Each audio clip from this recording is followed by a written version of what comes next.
this is not something that someone has to tell you. You need to use. This is something you have to kind of research and say, hey, does my scenario make sense?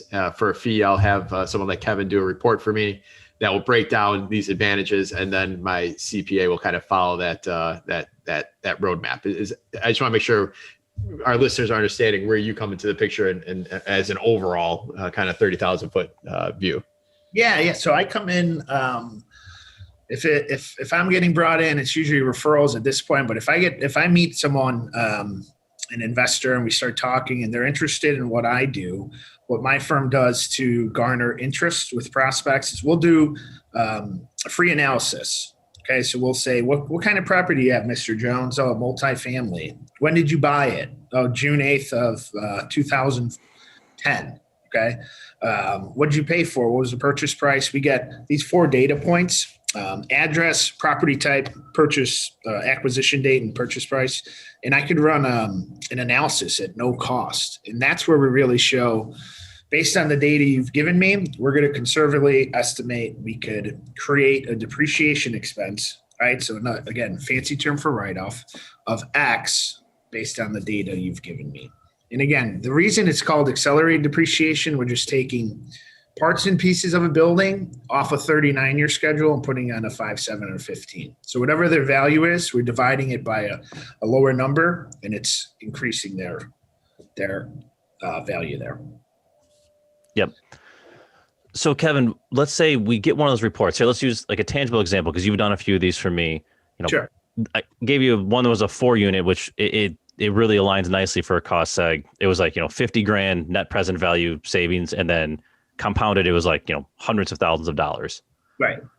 What did that all like, wow, that seems like a no brainer, but what are some things the investor needs to consider that are probably a little outside of your realm, but like you could at least guide them like, hey, you need to talk to your accountant about these factors to see if this makes sense for you? Yeah. And Tom, we went through it too. It's what we run into a lot is, let's say an attorney or a doctor or someone who's a W-2 employee. So cost seg's great, but really it's not for everybody. So number one, I would say you want to do this if you're going to do a long-term hold. So my team recommends you hold a building at least 3 years after getting a cost seg done. I say 5 years, and I'll explain why. But this is not a fix and flip strategy, because any money we free up for you, there's going to be recapture, right? That's with all real estate. But parts and pieces we put on a 5, 7, and 15-year schedule gets recaptured at ordinary income tax rates. Break down recapture. Maybe say that. What is recapture? Yeah. So recapture, you buy a building for,